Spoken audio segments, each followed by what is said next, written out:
যে স্বামীরা তাদের স্ত্রীর ছবি ফেসবুকে দিয়ে বেড়ান,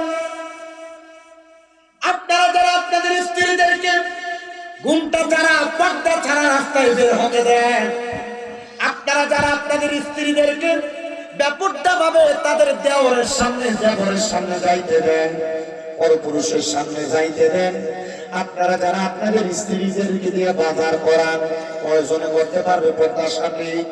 আপনারা যারা নিজে ঘরে ঘুমিয়ে থাকেন, বউ সকালবেলা বাচ্চা নিয়ে স্কুলে যায়, মনে রাখবেন আপনিও প্রস্তুত হন।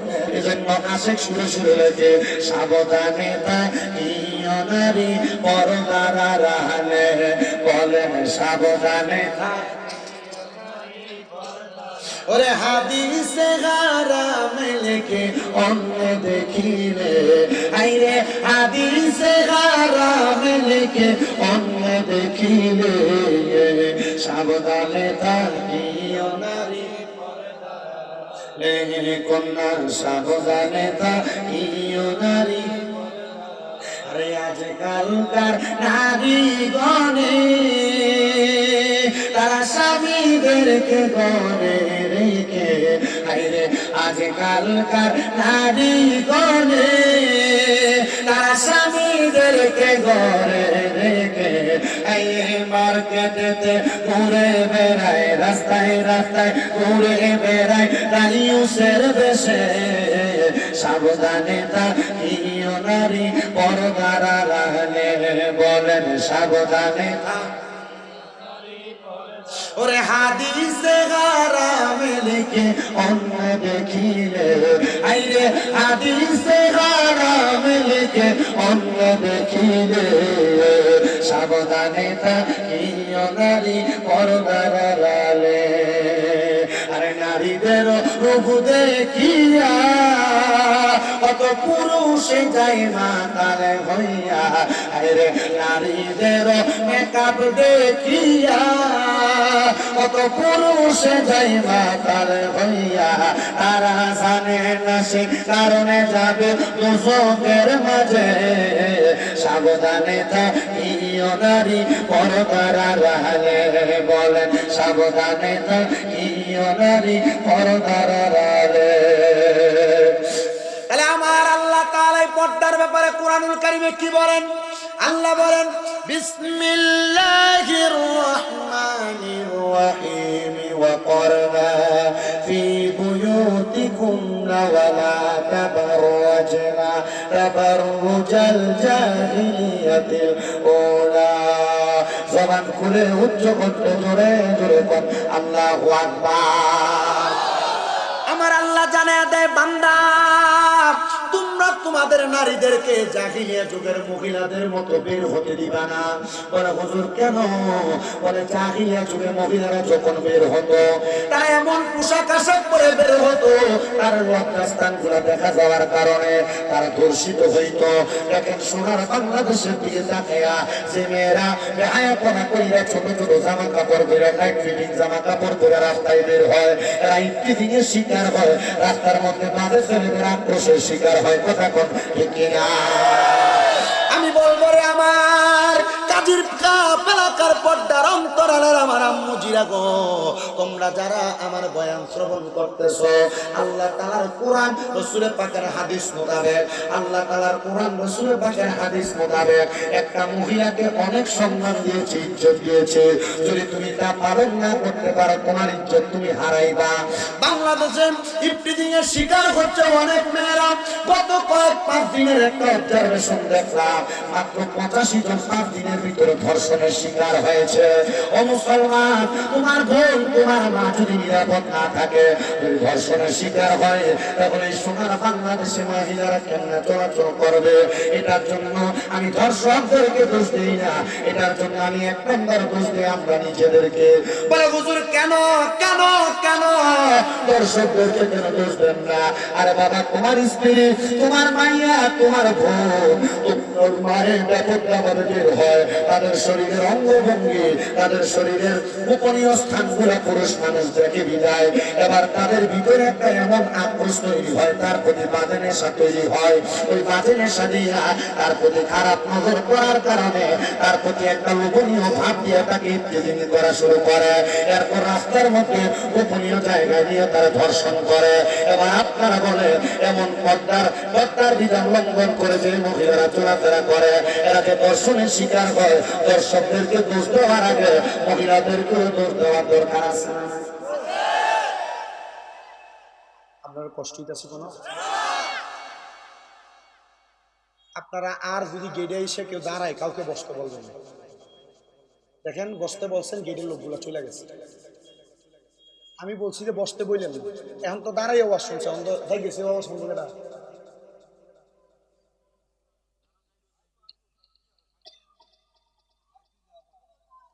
কেউ বসতে বললেন না, ঠিক আছে? আপনি নিজে বলে দেবেন মাহফিল কমিটি জ্ঞান পাপ সাথে বলবেন। তাহলে মা বোনেরা পর্দা করার দরকার আছে না নাই?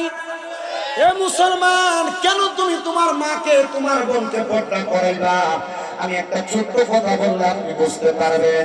একটা মেয়ে যদি পর্দা থাকে, ওই মেয়েটা একা দুজকে যাবে না। ওই মেয়েটা দুজকে যাওয়ার সময় কমসে কম 4 জন ব্যক্তিকে নিয়ে দুজকে যাবে। 4 জন।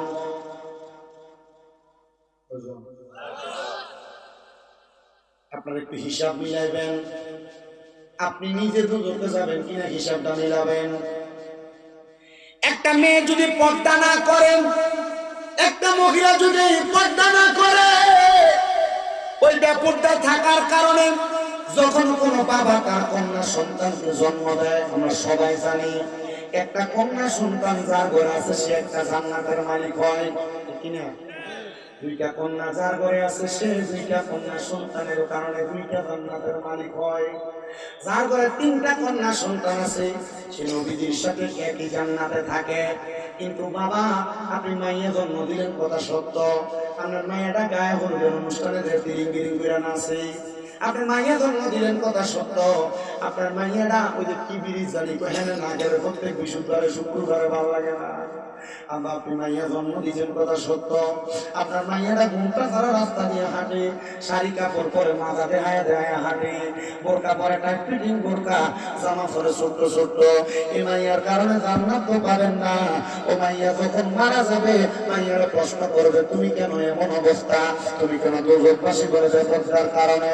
বলে কারণ কি, তোমার আব্বা কি তোমার পর্দা করাই নাই? মাইয়া বলবে না, আমার আব্বা আমার পর্দা করাই নাই। তখন মাইয়ার বাবার ডাক দিয়া মাইয়া এবং বাপ 2 জনকে দুজকের আগুনে দেওয়া হবে। ও মুরব্বী, নামাজে পড়েন আপনি, আপনার নামাজের কারণে আপনি দুজকে চলে যাবে। কারণ আপনি নামাজ পড়েন, আপনার দিটা বেপর্দা চলাফেরা করে, এটার কারণে আপনারও তো জাহান্নামের মধ্যে পড়ে রাখবো আপনার মাইয়ার সাথে। এবার আপনারা বলে বাপে বাবার জন্য জিয়ারে পর্দা করানোর দরকার আছে না না? আপনাদের যাদের যাদের বোন আছে,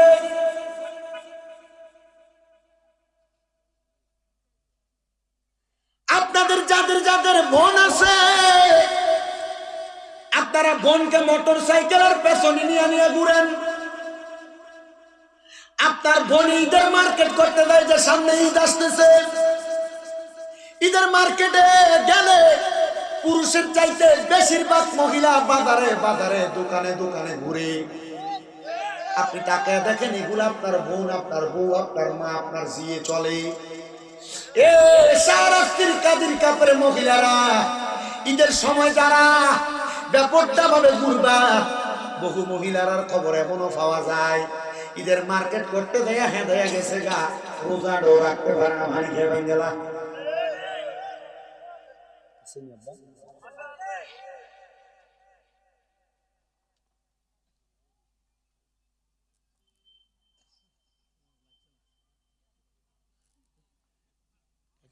বই চাললো,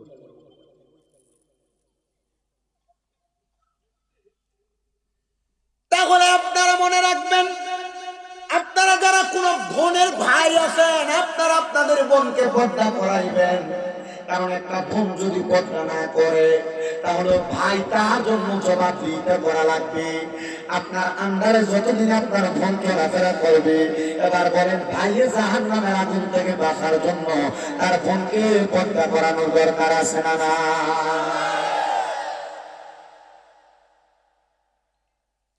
3 নাম্বার, আমরা যেখানে যারা আছি আমরা কোনো না কোনো মায়ের সন্তান। একটা সন্তান তার মায়ের বেপরদার কারণে দুজকের আগুনে জ্বলা লাগবে। বলে হুজুর কেমনে? যদি আপনি আপনার মারে পর্দা না করেন, দেখবেন আপনাদের যাদের মা আছে বয়স হয়ে গেছে, মুরব্বী হয়ে গেছে, বুড়া হয়ে গেছে, এরা মুরব্বী হওয়ার কারণে, বয়স হওয়ার কারণে যে কোনো পুরুষের সাথে সামনে চলে গিয়ে কথা বলে। আপনি মনে করেন না বয়স হয়ে গেছে, সামনে গেলে কি বা হবে? না রে মুসলমান, আপনার মা যত বয়স্ক হোক না কেন, একটা পরপুরুষের সামনে যাওয়ার কারণে আপনি যদি আপনার মা করে পর্দা না করান, তাহলে আপনি সন্তান আপনার মায়ের কারণে দুজকের আগুনে জ্বলা লাগবে। ইসলাম খুব সহজ, ইসলাম আবার খুব কঠিন। সহজভাবে আপনি আপনার ভিতরে আবদ্ধ করে নিতে পারলে সহজ, আবার যদি আপনি এটাকে কঠিন বানায় ফেলেন, খুব কঠিন। না, আপনি এটা করতেছেন না। কেন করতেছেন না? আধুনিকতার ছোঁয়া বাংলাদেশের মানুষের গায়ে লাগছে, ঠিক না? এই আধুনিকতার ছোঁয়ার কারণে ইসলাম নিজে 12টা বাজাইতেছেন, নিজেরও 12টা বাজাইতেছেন।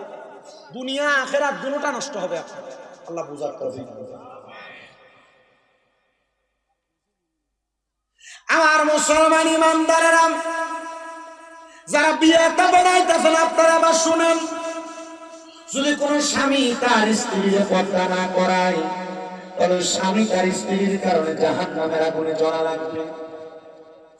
এই জন্য আপনার কাছে আমার আবদার, যারা বর্তমান জামানার সোশ্যাল মিডিয়ার যুগে বিয়েটা যেই দিন হয়, জামাই বউ এক লগে একটা ছবি তুলে প্রথমে ফেসবুকে ভোট মেরি,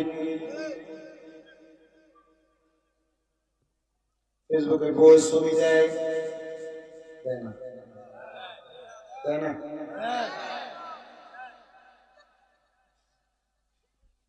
ব্যক্তিগত আমি যেটা জিগে এটা উঠতে, তোরও তো টিকটক আইয়াছে।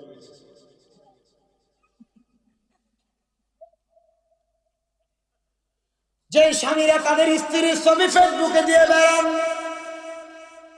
আপনারা যারা আপনাদের স্ত্রীদেরকে ঘুমটা যারা পর্দা ছাড়া রাস্তায় বের হতে দেন, আপনারা যারা আপনাদের স্ত্রীদেরকে ব্যাপারটা ভাবে তাদের দেওরের সামনে, দেবরের সামনে যাইতে দেন, পরপুরুষের সামনে যাইতে দেন, আপনারা যারা আপনাদের স্ত্রীদেরকে দিয়ে বাজার করান, কয়জনে করতে পারবে পর্দার সামনে? আপনারা যারা নিজে ঘরে ঘুমিয়ে থাকেন, বউ সকালবেলা বাচ্চা নিয়ে স্কুলে যায়, মনে রাখবেন আপনিও প্রস্তুত হন, আপনার স্ত্রীর কারণে আপনাকেও দুজকের আগুনে জ্বলা লাগবে। দেওরের বাপের দিতে আপনি নিজে আদেশ করেন কি হইবে, এটা তার ভাইয়ের মতো, কিন্তু নবী কই না দেবর ভাইয়ের মতো না। নবী গো কেমন? আমার নবী কই একটা ভাবির জন্য তার দেবর হলো কাল সাপের মতো, একটা ভাবির জন্য তার দেবর হলো মৃত্যু সমতুল্য। একটা কাল সাপ কামড় দিলে যেমন ভাবে মানুষ মারা যায়, একটা ভাবি তার দেবরের সামনে গেলে এমন তার মৃত্যু হয়ে যায়। ও ভাবিয়া, তারা কাজের কাপড়াকার মহিলারা শুনতেছ, সোশ্যাল মিডিয়ার মাধ্যমে যে বেবিরা শুনতেছ, সবার কাছে আবদার, দেবর রে ভাইয়ের মতো মনে করে একসাথে বসা যাবে না, একসাথে কথা বলা যাবে না, দেবরের সামনে যাওয়া যাবে না। বলে হুজুর কেন? কারণ এই দেবর আপনার জাহান্নামী হওয়ার কারণ হয়ে যাবে। আব্বা সাইলেন্ট করা যাবে? একটু সাইলেন্ট করা যাবে? আপনার কষ্ট হইতেছে আব্বা? আমার বিষয়টা আমার কাছে পছন্দ হয়েছে, আর আমি এই ওয়াজই করি। আমার ওয়াজের সাবজেক্ট 4-5টা। আমি মাহফিলে গেলে হয় হুজুর মা বাপের ওয়াজ করেন, ফর্দার ওয়াজ করেন, ইমানদার বেঈমানের মৃত্যুর ওয়াজ করেন, নাহলে কবর হাসরের ওয়াজ করেন, নাহলে জান্নাত জাহান্নামের ওয়াজ করেন। আমি দেখছি এই বছর যত জায়গায় মাহফিলে গেছে আমার এই সাবজেক্টে 5টাই গেছে। আলহামদুলিল্লাহ তো কইলেন, এটি দরকারি বিষয়। আমি আপনাদের সবার কাছে বলবো, আপনাদের স্ত্রীদেরকে আপনারা পর্দা করানোর চেষ্টা করেন, কিন্তু দুঃখের বিষয় আজকে যদি মাহফিল থেকে দেয় আপনি আপনার বউরে কোন এখন থেকে বাইরে দেওয়া বন্ধ, যদি আমরা গাছ আমাদের কিশোরের সম্ভাবনা আছে।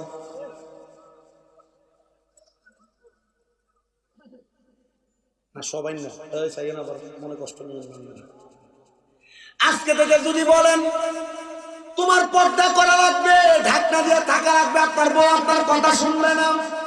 বলে হুজুর কেন শুনবে না? কারণ আপনি নিজে নামাজ পড়েন না, আপনি নিজে রোজা রাখেন না, আপনি ইসলামের শরীয়তের বিধানগুলো মেনে চলেন না, আপনার বউ আপনার মানে না। সবার কাছে আমার আব্দারে মুসলমান ইমানদার, এই পর্দার কারণে আল্লাহ দুনিয়া তো আযাব দেয়, আখিরাত তো আযাব দেয়। আপনাদের যাদের মেয়ে, যাদের স্ত্রী, যাদের মা, যাদের ভঙ্গে পর্দা চলে, মনে রাখবেন কোন বাবা যদি মেয়ের বেপর্দা বানিয়ে কবরে যায়, ওই বেপর্দা মেয়ের কারণে বাবার কবরে আযাব হবে। কোন ভাই যদি তার বোনকে বেপর্দা বানিয়ে কবরে যায়, ওই ভাই বোনের কারণে ভাই কবরের আযাবে জ্বলবে। কোন সন্তান যদি মায়ের বেপর্দা রেখে দিয়ে কবরে যায়, ওই মায়ের কারণে ওই সন্তান দুর্ভোগের আগুনে জ্বলবে। কোন পিতা যদি তার কন্যা সন্তান তার দুনিয়া জমির বেপর্দা বানিয়ে কবরে যায়, তাহলে পিতা তার কন্যার কারণে দুর্ভোগের আগুনে যাবে। গতকালকের মাহফিলে আমি এই বিষয়টা নিয়ে কিছু কথা বলার চেষ্টা করেছি। হযরতে আল্লাহর বন্ধু সাঈদ ইবনে মুসাইয়্যিব রাহমাতুল্লাহ আলাইহি সেই দামেস্কের জীবনে দামেস্কে বসবাস করতেন। পড়ালেখার খাতিরে উনি বড় এলাকার মধ্যে আগমন করেছিলেন। হযরতে সাঈদ ইবনে মুসাইয়্যিব বলেন, জগতের মানুষের দরেরা, আমি এমন একটা দুষ্কৃতিকর স্বপ্ন দেখেছি, এই স্বপ্ন দেখার পর আমার মাথার সেন্স আউট হয়ে গেছে। বলে কেন কেন? বলে বেপরদার কারণে আল্লাহ যে একটা মানুষে আযাব দিতে পারে, আমি নিজে ইশরাকের নামাজের আগ মুহূর্তে দেখে ফেলছি। হযরত সাঈদ ইবনে মুসাইয়্যিব বলেন, আমি রওনা করলাম আমার বলখ এলাকার মসজিদের মধ্যে, আমি ফজরের নামাজ আদায় করব। সাঈদ ইবনে মুসাইয়্যিব বলেন, আমি ফজরের নামাজ আদায় করে প্রত্যেকদিন সূর্য ওঠার আগ পর্যন্ত নামাজের মুসল্লা থেকে উঠতাম না। বলে কেন? আমার নবীজি ফজরের নামাজ পড়ে সূর্য ওঠার আগ পর্যন্ত নবীজি নামাজের মুসল্লাতে জিকির আজকার করতেন। নবীজি ততক্ষণ নামাজ মুসল্লাতে করতেন না যতক্ষণ সূর্য ওঠার সাথে সাথে আমার নবীজি 2 রাকাত ইশরাকের নামাজ না পড়তেন। নবীজি ইশরাকের নামাজটা কেন পড়তেন? আমরা ফজরের নামাজও পড়ি না, আবার ফজরের নামাজ কোন রকম পড়লে মুরগি যেমন ঠুকুর দিয়া দিয়ে আদার খায়, কোন রকম সেজদা ঘুরা দিয়ে আমরা তাড়াতাড়ি বাড়িতে চলে যাই। কিন্তু আমার নবীজি ফজরের নামাজ আদায় করে নামাজের মুসল্লা থেকে উঠতেন না। নবী আমার সূর্য ওঠার আগ পর্যন্ত নামাজের মুসল্লাতে বসে থাকতেন। জোরে বল সুবহানাল্লাহ। আমার নবী ইশরাকের নামাজ পড়তেন। হযরত সাঈদ ইবনে মুসাইয়্যিব বলেন, আমি ইশরাকের নামাজের জন্য অপেক্ষা করলাম, কিন্তু আমার এই দিন চোখের মধ্যে একটু ঘুম ঘুম ভাব। এই ঘুম ঘুম ভাব যখন আমার চোখের মধ্যে, আমি একটু হতাশাগ্রস্ত হয়ে গেলাম। আগের দিন রাত্রে আমি একটু কাজ করেছি, পড়ালেখার পরে আমার চোখে একটু ঘুম লাগা গেছে। আমি এমন ঘুম লাগার কারণে আমি সাঈদ ইবনে মুসাইয়্যিব আমার নামাজের মুসল্লাতে একটা সেজদা দিয়েছি। সেজদারত অবস্থায় আমি সাঈদ ইবনে মুসাইয়্যিব চোখগুলো বন্ধ হয়ে আসছে, আমার ঘুম লাগা গেছে। এমন টাইমে আমি হঠাৎ করে একটা দুঃস্বপ্ন দেখলাম। আমি দেখলাম আমার চোখের সামনে একজন পাঞ্জাবিওয়ালা মাথার মধ্যে টুপিওয়ালা ব্যক্তি হাজির হয়ে গেছে।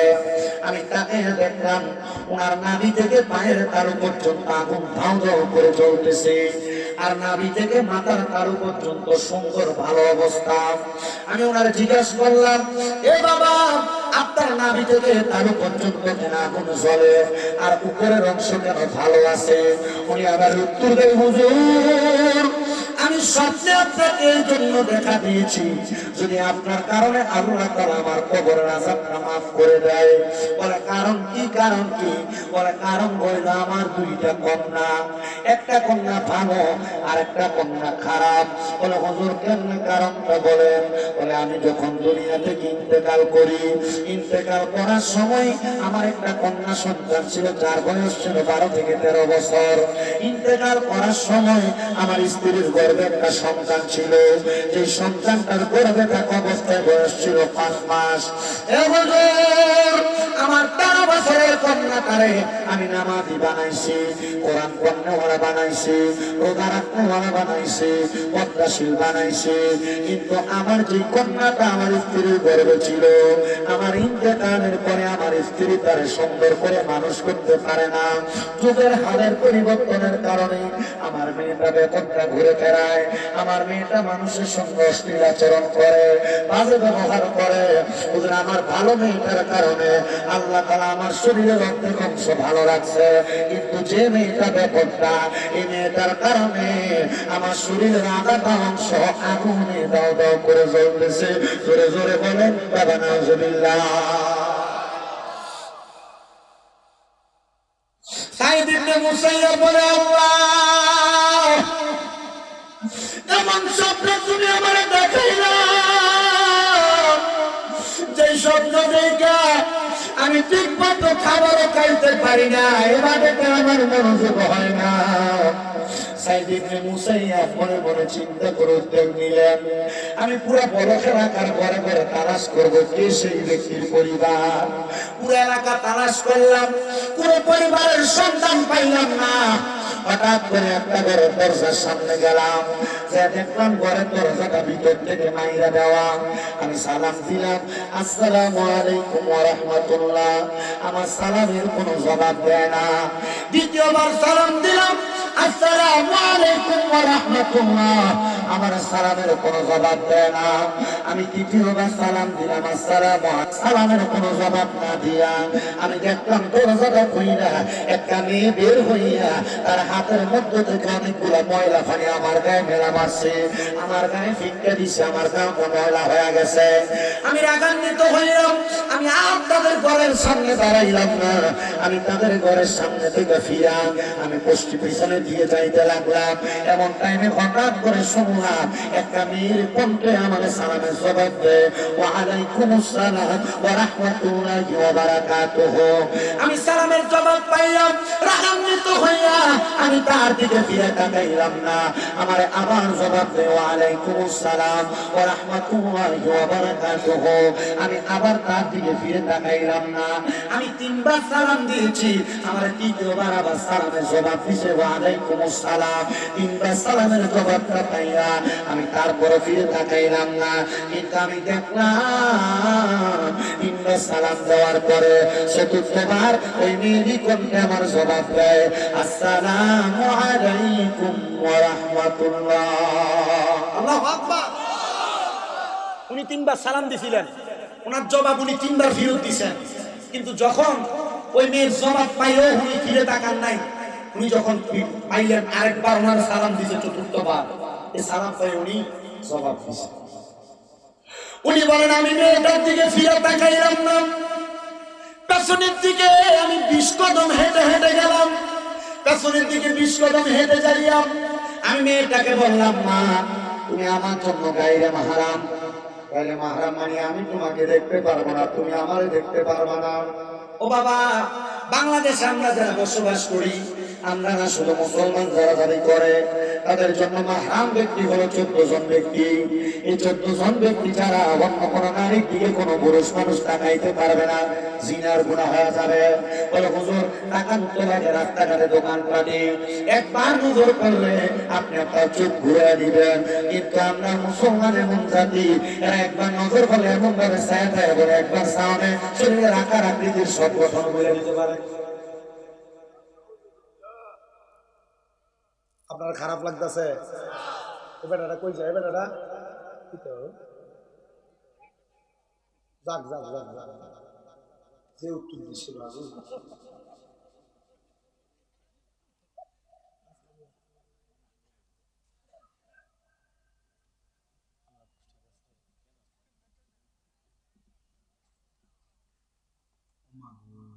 একজন পেয়ে গেছে।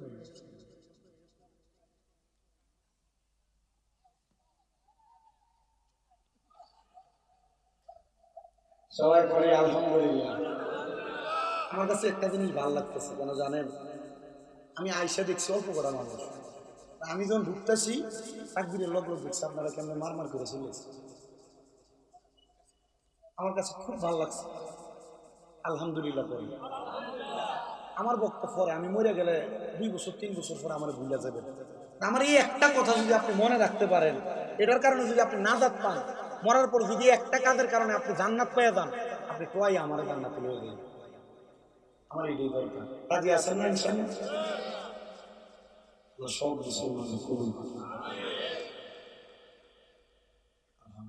ভালো লাগছে। আর এলাকাতে ঢুকাতে মাহফিলের পরিবেশ দেখে বুঝছি এটা একটা ঐতিহ্যবাহী মাহফিল। হ্যাঁ, আলহামদুলিল্লাহ। আল্লাহ আপনাদের সবাইকে কবুল মঞ্জুর করুন। হযরতে সাঈদ ইবনে মুসাইয়্যিব বলেন, আমি ওই মাইয়ার দিকে ফিরে তাকাই নাই। যুবক ভাইরা, মুরব্বী বাবারা, পর্দার অন্তরালের মা বোনেরা যারা বাহিরে শুনতেছেন, দোকানপাটে আছেন, ব্যস্ততার কারণে মাহফিলে আসতে পারেন নাই, সবার কাছে বলি, আমরা জানি পুরুষ মানুষ একজন মহিলার সাথে অবৈধ সম্পর্ক করে মেলামেশা করলে এটারে বলে জিনা। কি বলে?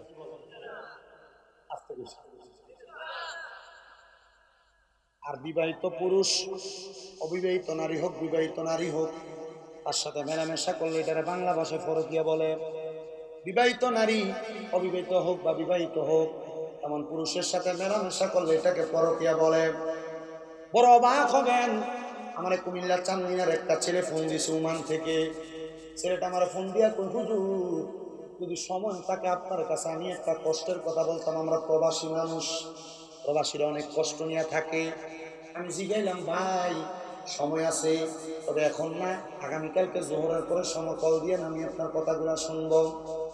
পরের দিন ঠিক জোহরের সময় এসে আমার কল দিয়া বলে, হুজুর আমরা প্রবাসীদের মনের কষ্টগুলো একটু মাহফিলে বলে আমি জিজ্ঞাসা করলাম কারণটা কি। হুজুর আমি বিবাহ করেছি আজকে 4 বছর হয়। হুজুর আমি বিবাহ করার পরে আমার 2টা সন্তান দুনিয়াতে জন্ম হয়েছে। না, আমি বিবাহ করেছি 8 বছর হয়, আমার 2টা সন্তান জন্মগ্রহণ করছে। একটা সন্তানের বয়স হলো 6.5 বছর, আর একটা সন্তানের বয়স হলো 4 বছর। হুজুর আমি বিদেশ করি কথা সত্য, আমার ইনকামের সব টাকা পয়সা আমি আমার বইয়ের অ্যাকাউন্টে পাঠাই। হুজুর গত 3 দিন আগে আমার স্ত্রীটা আরেকটা পাশের বাড়ির ছেলের সাথে পালায়া চলে গেছে। আমি দেখলাম সে কান্না করতেছে, এমন ভাবে ঢেকুর দিয়া দিয়া কান্না করতেছে, তার কান্নার আওয়াজ শুনে আমি বুঝতে পারলাম তার মনে বড় কষ্ট। আমি কইলাম, যা বেড়া কান্দিস না বেড়া, ও একটা গেছে বিদেশি মানুষ, টাকা পয়সা ইনকাম করে আরেকটা বিয়ে করতে পারবা। সে চোখের পানি ছাইরা দিয়া কান্দে আর কই, হুজুর আমি তো আমার বউয়ের জন্য কান্দি না, আমার বউ যে আমার ছোট ছোট 2টা বাচ্চা ফেলে দিয়ে গেল, আমার বাচ্চাটির ভবিষ্যৎ কি হুজুর, আমার বাচ্চাটি তার মার পরিচয় কেমনে দিব, বড় হইলে তো মানুষ আমার বাচ্চাটিরে চিনি বলে তোর মা অন্য বেড়ার সাথে চলে গেছে। এমন অনেক প্রবাসীরা মাঝে মাঝে বিচার দেয়। আরে আমার পর্দার অন্তরালের যে মহিলারা শুনতেছো, স্বামীর সাথে একটু কথা কাটাকাটি হইলে তোমার স্বামী বিদেশ থেকে কল দিলে কল ধরো না। তোমার স্বামী বিদেশ থেকে কল দিয়ে কথা বলতে চাইলে তুমি বাচ্চারে দিয়ে কল রিসিভ করাও। মনে রাখেন রে বাবা, যে মহিলারা স্বামীর মনে কষ্ট দেয়, এই মহিলারা কোনোদিন জান্নাতে যাইতে পারবে না। যে মহিলারা স্বামীর মনে কষ্ট দেয় জান্নাতে যাইতে পারবে না। কেন? কারণ রহমতের নবীর ঘোষণা, একটা মহিলা জান্নাতে যাওয়া বড় সহজ। 4টা কাম যদি করে মহিলা জান্নাতে যাবে। 1 নাম্বার যদি নামাজ পড়ে, 2 নাম্বার রোজা রাখে, 3 নাম্বার লজ্জাস্থানের হেফাজত করে, 4 নাম্বার স্বামীর আদেশ মাইনে চলে। এই কাজগুলো যদি কোনো মহিলা করে, মহিলা জান্নাতে যাবে। রাসূল পাক তার জান্নাতের জিম্মাদারি নিলেন। কিন্তু আমরা বেরিয়ে কামাইর লোকে যদি আল্লাহ রহমত পেলে, যদি দিনের বেলা ঝগড়া হয়, রাত্রেবেলা নামাজ খান দিয়ে করবালিস, যদি দিনের বেলা ঝগড়া হয়, আগে বাচ্চা এক সাইডে ঘুমাইতো, জামাই এক সাইডে ঘুমাইতো, এদিন কারা বাচ্চা মাছ খায়।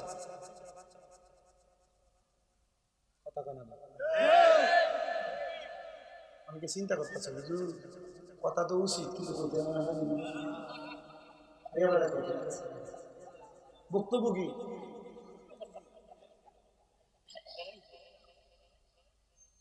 এ পর্দার অন্তরালের মা, তোমরা যারা স্বামীর আদেশ অমান্য করো, স্বামীর কথা শোনো না, বহু মহিলারা স্বামীর কথা আরো বাধ্য হইয়া জামাই ঘুমে থাকতে পুরা ঠাকুর বাজার সারাস্তি বাজার ঘুরে চলে জামাই খবরও থাকে না। কিন্তু আল্লাহর নবী বলেন একটা মহিলা তার স্বামীর আদেশ ছাড়া বাবার বাড়িতেও যাইতে পারবে না। এখনকার ভিডিও কিনা মানে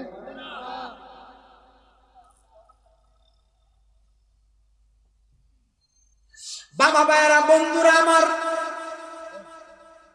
তো যেই কথার মধ্যে ছিলাম ধারাবাহিক ভাবে আপনি মেয়েদের দিকে তাকাইবেন না। কেন? মেয়েদের দিকে তাকাইলে আপনার আমল নামায় জিনার গুনাহ হবে। আব্বা কথা বললে কি এটার ভিতরে বেরিয়েতে ছবি আইয়েনি, আইও সালাম আইয়ে না জানেন। ওই যে যেটা বলতেছিলাম, মেলামেশা করলে শুধু জিনা হয় না, একটা পুরুষ মানুষ তার চোখ দিয়ে তার গায়রে মাহরাম কোন মহিলার দিকে যদি তাকায় তাহলে পুরুষের চোখের জিনা হয়। তোমরা যারা প্রেম প্রীতির সম্পর্কে লিপ্ত,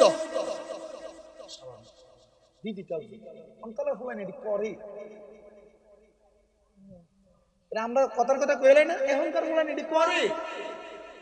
মনে রাখবেন, আপনি যদি আপনার মুখ দিয়ে কোন অবৈধ মহিলার সঙ্গে অথবা আপনার মানে অপরিচিত পরিচিত গায়রে মাহরাম মহিলা, আপনি তার সঙ্গে যদি আপনি আপনার মুখ দিয়ে কথা বলেন, কান দিয়ে শোনেন, তাহলে আপনার মুখের জিনার গুনাহ হবে, আপনার কানের জিনার গুনাহ হবে। কোন পুরুষ যদি দেখা করতে তারা নাও শুনে রাখো, কোন পুরুষ যদি তার পা দিয়ে কোনো মহিলার সঙ্গে মেলামেশা করার জন্য মিলিত হওয়ার জন্য হাইটা যায়, তার পায়ের মধ্যে জিনার গুনাহ লেখা হবে। ও মুসলমান, এই জিনার গুনার কারণে আমার আল্লাহ তাআলা তোমারে কঠিন শাস্তি স্বীকার করবে, কঠিন শাস্তি স্বীকার। কিন্তু আমরা জিনাবে বিচারটারে সমাজের একটা নিয়ম বানাইছি। বলে হুজুর কম সময় জিনাটা বেশি হয়, 1 নাম্বার বাজারে আর মার্কেটে, 2 নাম্বার আমরা এলাকার বিয়া মুসলমানি গা হলুদের ভিতরে দেখবেন ফুটের বোন আছে, ওরে ঠ্যাঙের উপর ঠ্যাং তুলে যায়।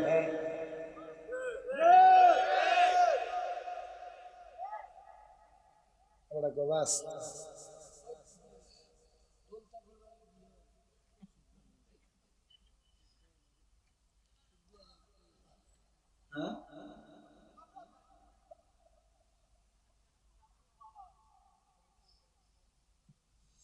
ভাই বসা, বোনের জামাই বসা, এলাকার পর পুরুষ সব বসা।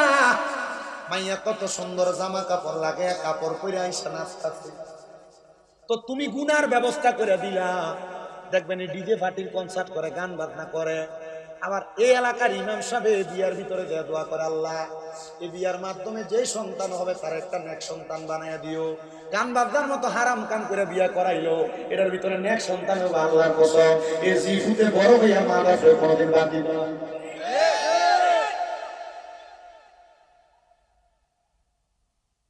নেক সন্তানে তো সোজা।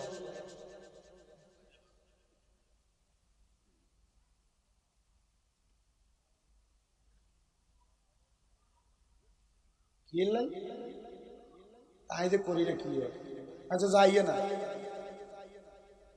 আমি আমার জীবনে আমি যে মসজিদ জুমা করে একটা বিয়ে হয়েছে, কারণ যে সময় জুমা পড়াইতে গেছি, প্রথম জুমা গেছি চাকরি হতে, চাকরি না আমি কেছি বাবারে চাকরি করতাম না, কারণ চাকরি হলে তোমার বেতন দিতে আমার দিকেছে বেতন কত, বেতন হইলে আমরা বললাম এরপরে কইছি ঠিক আছে দেয় আল্লাহ। আমি কইছি তবে আমারে কিছু শর্ত মানতে হবে। কি শর্ত?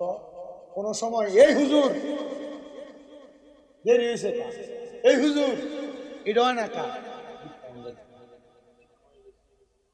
আর মসজিদের মতো আল্লি যে বেড়া, সরি সভাপতি যে বেড়া, এবার আরেক কইছে হুজুর 1 জুমা আইছেন না, 2 জুমা আইছেন না, 3 জুমা আইছেন না, 5 জুমা আইছেন না, হুজুর 6 জুমা আইছেন না। কিন্তু 5 জুমা অনুপস্থিত থাকবেন, যে কোনো একজন হারাই দিবে, পরে আর নাইলে সবাই এমন তো মসজিদ কমিটি আর আছে।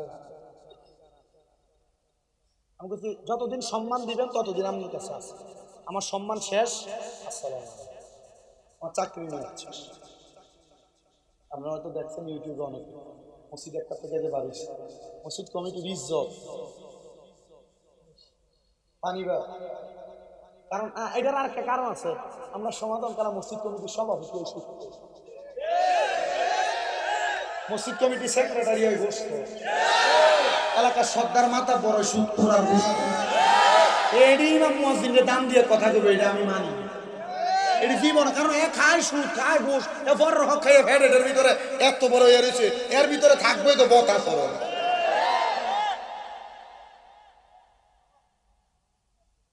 কথা কম না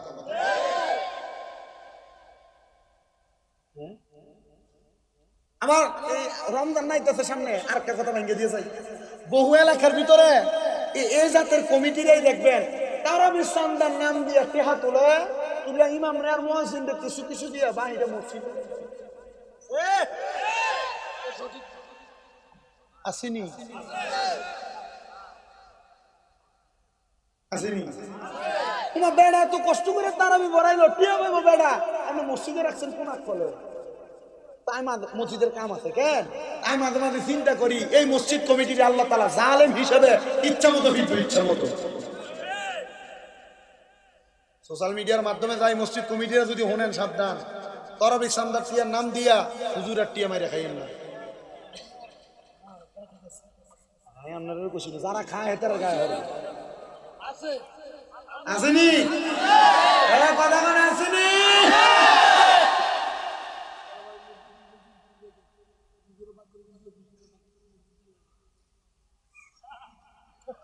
এবারটা সব কইয়ে দিতে দেন বই বইয়া মসজিদের কারেন্টের বিল দিয়ে এটিয়ে দিবে ওমা আসেনি। হুজুরের 3 মাসের বেতন বাই, এ বাই দিয়ে কাটে এটিয়ে দিয়ে। আমি মাঝে মাঝে অবাক হই, আল্লাহ এই কমিটিতে কি বিচার করবো? এ সুদকুর ঘুষকুর হারাম করতে দে এলাকার সর্দারের মাথাব্বর বানান, কোন দেখছেন উচিত বিচারের 1000 টাকা খাইয়ে ঘুরে দেয়। কথা বলেন তিরমিজি শরীফ 2211 নম্বর হাদিস, আল্লাহর নবী কয় কিয়ামতের আলামত হলো এটা যে দেখবা সমাজের ভিতরে নিকৃষ্ট নিকৃষ্ট ব্যক্তিগুলা নেতৃত্ব দিব, ভালো কাজের ভিতরে এই লোকগুলা নিয়ে মানুষ দাঁড় করে দিব, তখনই মনে হয় ওরা কিয়ামতের সন্নিকটে কিয়ামত আইতাছে আর তোমাদেরকে আযাব গজব পাকড়াও করবে।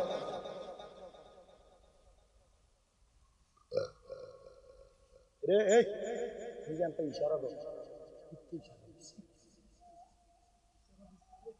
একটু আইও আগে এখানে বসে থাকে। আল্লাহ আপনারা কবুল করেন, জোরে করেন আমিন, আর মুহাব্বতে করেন আমিন। তো কথা কোনটাতে ছিলাম এটি তো কইয়ে গেছি, জিনার বিষয়ে ছিলাম। জিনা না ওই হুজুররা যে দোয়া করে ওই দোয়া হ্যান জায়গাতে তাইলে এই গান বাজনার মাধ্যমে আপনি যে জিনার বিচারের ব্যবস্থা করে দিতেছেন, আপনি যে এটার আঞ্জাম দিতেছেন, মনে রাখেন এরা যে গুনাহগার বেড়ি কইরা আপনি ব্যবস্থা করে দেওয়ার কারণে সেম গুনাহগার হইবে। কথা বলেন বাড়ির মুরব্বীর যদি দিকে কিও কাকা মসজিদের লগের বাড়িটার ভিতরে গান বাজতেছে, আপনি কিছু করেন না,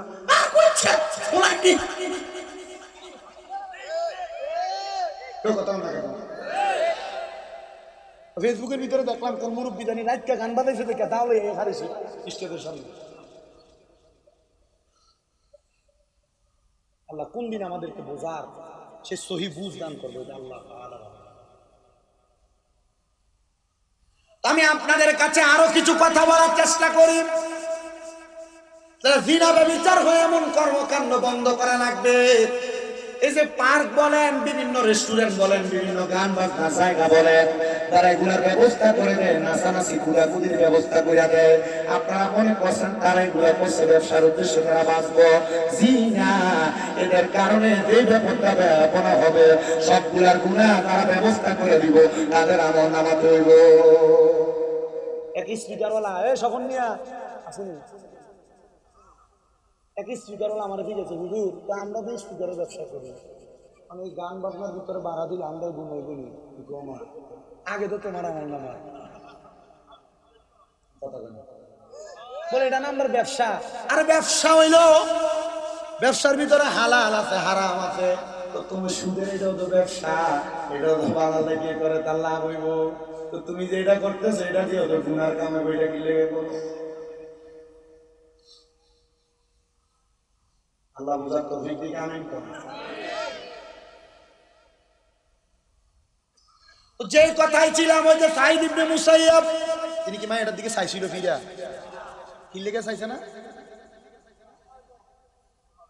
কির গুনাহ?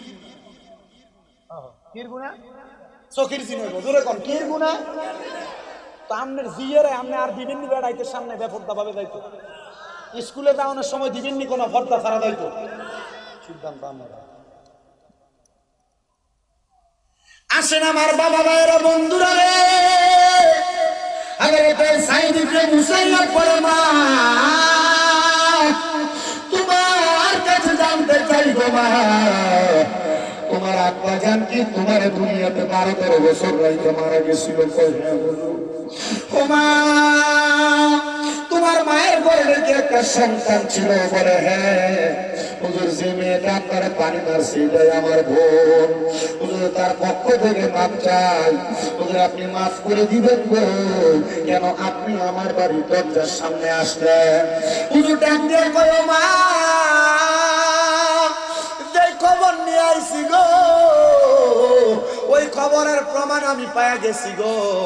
আমি ফজরের নামাজের সময়, নামাজের পরে সেকেন্ড নামাজের মধ্যবর্তী সময় আমি দেখছি তোমার আব্বা জান জাহান্নামের আগুনে অর্ধেক শরীর দাও দাও করে জ্বলতেছে, অর্ধেক ভালো। আমি বুঝতে পারলাম এই অর্ধেক শরীর জ্বলছে তোমার এই বোনটা বেপরদা এবং অশ্লীলতা করার কারণে, তোমার বোনটা বিশৃঙ্খলা পূর্ণভাবে চলাফেরা করার কারণে। ওই মাইয়াটা এই কথাটা শোনার সাথে সাথে পানির বোনটা হাত থেকে ফেলাইয়া দিয়া একটা লাফ দিয়ে আল্লাহর ওলির কদমে ধরে ফেলছে। আর পাগুলোর মধ্যে ধরে কই হুজুর আমার মা বলেছে আমার বাবা নাকি আমার 5 মাসের গর্ভে রেখে ইন্তেকাল করেছে। হুজুর আমি আমার যেই বাবারে দেখিনি আমার বাবা আমারে জন্ম দিছে। হুজুর ওই বাবা মারা যাওয়ার পর যদি আমি মাইয়ার কারণে দোজখের আগুনে জ্বলে, হুজুর বলেন না এমন কোন কাজ করলে আমার আল্লাহ আমার আব্বারে মাফ করে দিবে? হুজুর ডাক দিয়ে কই মাইয়া রে তুমি বেপরদা করা বন্ধ করো, বেহায়াপনা করা বন্ধ করো, অশ্লীলতা করা বিশৃঙ্খলা করা বন্ধ করো। বলে কেন কেন? বলে যদি বন্ধ করো তাহলে আমি অনুমান করতেছি আল্লাহ তোমার আব্বারে মাফ করে দিবে। ও মাইয়া বলে আমি আর প্রত্যেকে একটা 7 দিন পর্যন্ত আর পর্দা করা বন্ধ করি না। আমি পর্দা করেছি, 5 ওয়াক্ত নামাজ পড়েছি, আমি কোনো পরপুরুষের সামনে যাই নাই।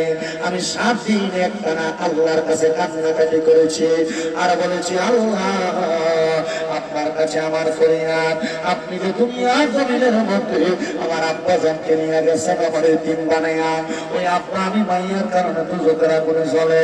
আল্লাহ আমি তওবা করি আর গুনার কাজ করতাম না। ও ফুয়ারা ও দাদারা তোমাদের যাদের মা বাবা কবরে চিন্তা করে দেখো তোমার গুনার কারণে আল্লাহ তাআলা কবরে আযাব দেয়। ও কাজী কাফের পর্দার অন্তরালের মহিলারা তোমরা যারা বেপরদা চলো বেহায়াপনা করো, চিন্তা করে দেখো তোমার বেহায়াপনা বেপরদার কারণে আল্লাহ তোমার মা বাবার কবরে আযাব দেয়। কমাইয়া 7 দিন পরে হযরত সাঈদ ইবনে মুসাইয়্যিবের ঘরের দরজার সামনে চলে গেছে। যারা দিয়া কয় ও সাঈদ ইবনে মুসাইয়্যিব রাহমাতুল্লাহ আলাইহি আপনার কাছে আমার একটা প্রশ্ন। হুজুর আজকে 7 দিন আমি বেপরদা চলি না, নামাজ পড়ি না, আমি আল্লাহ তাআলার হুকুম হারামগুলো মাইনা চলি। হুজুর বলেন না আমার আল্লাহ আমার আব্বারে মাফ করছিলেন? হুজুরকে স্বপ্নে না দেখছিলাম কিন্তু অন্ধকার খবর জানি না। হুজুর স্বপ্নে দেখছিল না, হুজুরের কথা হলে এরপরে তো অবস্থা আমি জানি না। আপনি কি আর কথা বলেন?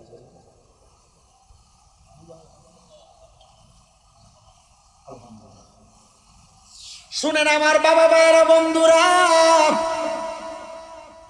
হযরত সাঈদ ইবনে মুসাইয়্যিব কয় এখন তো মেয়েটাকে সান্ত্বনা দেওয়া লাগবে।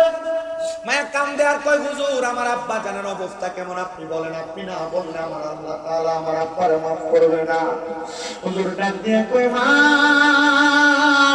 তোমার আব্বা জানের অবস্থা যদি তুমি জানতে চাও তাহলে তুমি এখন নিয়ত করো, এখন থেকে তাহাজ্জুদের নামাজ পড়বা। তাহাজ্জুদের নামাজ পড়া আমার আল্লাহর কাছে যদি কেউ দোয়া করে আমার আল্লাহ তাআলা ওই ব্যক্তিটার সর্বনের খবরগুলো জানিয়ে দিবে, গোপনীয় খবরগুলো জানিয়ে দিবে। এই যুবক ভাইরা অনেকে বিদেশ যাওয়ার চেষ্টা করেন, যাইতে পারেন না। অনেকে ব্যবসা করে বরকত হয় না, অনেকের কঠিন রোগ বিমার ভালো হয় না, অনেকে দুনিয়াতে বিপদে পড়ে রয়েছেন, উদ্ধার হইতে পারেন না। আমি আপনাদের কাছে আবদার করব আপনারা এখন থেকে তাহাজ্জুদের নামাজ পড়েন। আপনার ঘর থেকে রোগ বালা মুসিবত যায় না, কামাই রুজিতে বরকত হয় না, যদি তাহাজ্জুদের নামাজ পড়ে আল্লাহ তাআলা আপনারা অসংখ্য পরিমাণ বরকত দান করবে। জোরে জোরে পড়েন আল্লাহু আকবার। কি নামাজ? জোরে কয় না কি নামাজ? অনেকে চিন্তা করে হুজুর 5 ওয়াক্তই তো করবেন না, তাহাজ্জুদ করব কোন সময়? আসলে সত্য কথা।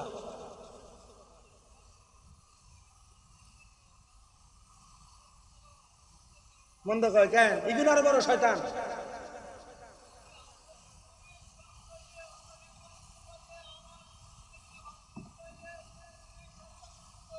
মারহাবা কর মানে 8 রশির অনেকে বন্ধ কয় না, আর উনি 8 রশির মুরিদ, উনার 8 রশির হিসাবে কইছে আমার মুরিদ যদি হও তাহলে শেষ সাইতে ওঠান লাগবে। কেন শেষ সাইতে ওইটা কি পড়তো? তাহাজ্জুদের নামাজ।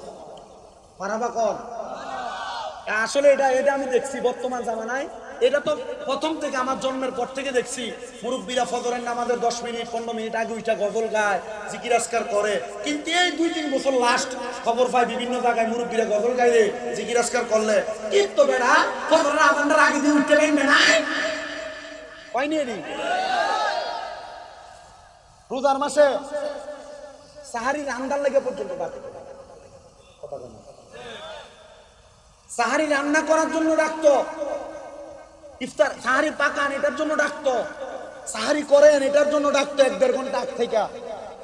কিন্তু এখন আমি দেখছি কয়েক জায়গার ভিতরে আমার কুমিল্লাতে আয়া এমনি পর্যন্ত কয় কিন্তু এতটা হাঁড়ায়, আধা ঘন্টা আগে একবার, 15 মিনিট আগে একবার, 5 মিনিট আগে একবার, 3 বার ডাকবো।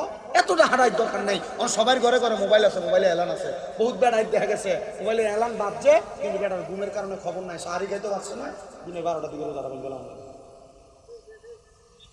আরে ভাই এই রসুলটা চালু রাখেন।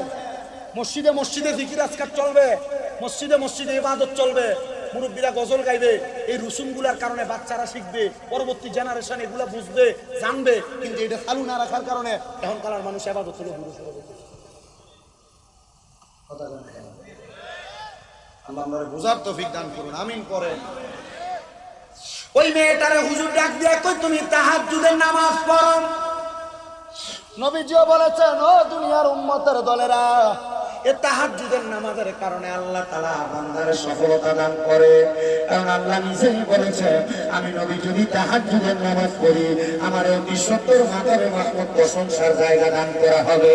ওয়া মিনাল লাইলি ফাতাহাজ্জাদ বিহি নাফিলাতাল লাকা আসা আইয়াবআসাকা রাব্বুকা মাকামান মাহমুদা। তো নবীদের উপরে এই আয়াত যখন নাযিল হয়েছে, নবী আল্লাহর কাছে বলছে আল্লাহ আপনি তাহাজ্জুদের কারণে আমারে মাকামে মাহমুদ দিবেন, আমার উম্মত তো আমি নবীরে ভালোবাসে, আমার উম্মত যদি পরে উম্মতরে কি দিবেন? আল্লাহ তাআলার ঘোষণা ছিল নবী আপনার উম্মত তাহাজ্জুদ করে আমি আল্লাহর কাছে যা চাইবে আমি আল্লাহ শুনব। আপনাদের দোয়ায় কুমিল্লাতে আমার 6টা মাদ্রাসা, 6টা ওরা আমার মাদ্রাসার পোলাপান 3:30টায় রাত্রে উঠে তাহাজ্জুদ নামাজ, ছোট ছোট বাচ্চাগুলো করে। এতে দোয়া বাঙ্গা আপনাদের সারাত্রির অনেক পোলাপান আছে আমাদের কুমিল্লা চকবাগা নুরপুর তাহফিজুল কোরআন ইন্টারন্যাশনাল ইংলিশ মাদ্রাসা। দোয়া করবেন না আপনারা আমার পোলাপানের লেগে? আমার পোলাপান সবার জন্য দোয়া করে। প্রত্যেকদিন মাগরিবের নামাজের 15-20 মিনিট আগে 15 মিনিট খতমে খাজে গান পড়ে, ওইটা আমার ছোট ছোট বাচ্চারা কান্দে। যে বাচ্চাটা একবার নুরানিতে পড়ে লেদা বাচ্চা, এটার কান্দা দেখলে আপনার কাছে মনে হয় আমি কই আছি, আর বাচ্চা কই আছে, আপনার কাছে মনে হবে। আপনার আমার মাদ্রাসার বাচ্চাদের জন্য দোয়া। আমি আপনাদের এখানে যখন আসি মাদ্রাসা থেকে বের হয়ে এখানে আসি, আমি সব সময় আমার মাদ্রাসার ছাত্রদের জন্য দোয়া চাই। আমার একটা বাচ্চা সারা স্ত্রী অসুস্থ, তারা 2টা ভাই অসুস্থ, দোয়া করি না। আমার ছাত্রগুলো আমি শুধু এতটুকু চিন্তা করি, আল্লাহ আমার আমল আখলাকের কারণে আপনি আমার কোথায় রাখবেন আমি জানি না, তবে আমার মাদ্রাসার যে ছাত্ররা কোরআন শিখে এই শিখার বরকত আল্লাহ আপনি আমার মাফ করেন। আমি আমার ছাত্রদেরকে এতটুকু বলছি, যখন তোমাদের চোখে পানি আসবে তখন হুজুরের নামটা একবার স্মরণ করবে, তখন হুজুরের নামটা একবার স্মরণ করবে। পোলাপানের মা বাপ টাকা দিয়ে পড়ালেখা করায় না, আমি মাঝে মাঝে আপনারা দেখেন, মাঝে মাঝে আমি এগুলো বিদ্যুৎ দেই, বাচ্চাদেরকে নিয়ে আমি এইটা সেটা খাই, বাচ্চাদেরকে নিয়ে দুষ্টামি করি, আমি এগুলো ইয়ে করি যেন মানুষ উদ্রত হবে। দোয়া করবেন না আপনারা? আমার একটা মাদ্রাসায় 36 জন প্রবাসীর বা ছেলে আছে, মানে বিদেশিয়ারা।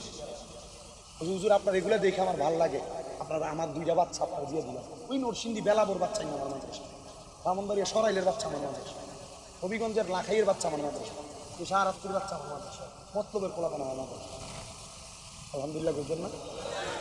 আপনার শুধু দোয়া করবেন, আমার জীবনে এই খেদমতটা আমি চালু রাখতে চাই। দোয়া করবেন না ইনশাআল্লাহ? মাদ্রাসা চালাইতে কে চালাবে? পোলাপাইনের মা বাপে টাকা পয়সা দিবে, শুধু একজন সঠিক পরিচালক যদি হয় চালানো যায়। কথা বলেন, আমরা তো মাদ্রাসা করতেছি, আল্লাহ করার তৌফিক দান করুন, আমিন কর। আজকে আমি তুষার করে কোন আমিন। এই মুসলমান ইমানদার হুজুর মেয়েটাকে বলে তাহাজ্জুদ নামাজ পড়ান, ওই মেয়ে বলে হুজুরের কথা মোতাবেক আমি একটানা 7 দিন তাহাজ্জুদের সময় 2টা কাঁদছি। আগের 7 পরের 7 কত 14 দিন কান্নাকাটি করেছি। আল্লাহ আমার আব্বা যান কবরে কেমন আছে আমি জানি না, ও আল্লাহ আমার আব্বা জানলে তুমি মাফ করে দাও, আমার আব্বা জানলে তুমি ক্ষমা করে দাও। আই আমার বাবা ও শাহরাস্তি এলাকার কাজের কাজের আমার বাবারা, এবার মাইয়াটা যখন কান্নাকাটি করে মাইয়া ডাক দিয়া কই দুনিয়ার মানুষ আমি কাঁদতেছি, নূরের আলোতে ফক ফক ফক ফক করতেছি। হঠাৎ কোন আলো যদি দেখে চোখ খোলা যায় না, আমি এমন অবস্থা দেখে চোখ খুলতে পারতেছি না। আমি এই অবস্থাটা দেখে জিজ্ঞাসা করলাম কে গো আপনি আমার ঘরের মধ্যে? আমি তাকে দেখলাম সাদা রঙের পোশাক পরা একজন মানুষ নূরের স্বরূপ নিয়ে আমার ঘরের সামনে দাঁড়ানো। আমি ওনারে প্রশ্ন করলাম কে আপনি? উনি আমার জবাব দেয় ও মা, সেই বাবার কবরের আযাব মাফ করাইবার লাগে কান্দ, আমি হইলাম তোমার জন্মদাতা বাবা। ভালোবাসি তোমায় বাবা, বুকটাতে যাইছি রে, তোমার কথা হৃদয় মাঝে পড়ছে বারে বারে। বাবা তুমি কেমন আছো ছোট্ট মাটির ঘরে, তোমার কথা হৃদয় মাঝে পড়ছে বারে বারে। বাবা গো ও বাবা, বাবা গো ও বাবা, বাবা গো ও বাবা, বাবা গো ও বাবা। দরজাটা খুলতে খেয়ে যাই ধোকা, বাবা বুঝি বলছে এলে নাকি খোকা। বুকের ভিতরটা লড়ে চড়ে ওঠে, সবাই আছে শুধু বাবা নেই, শুধু মা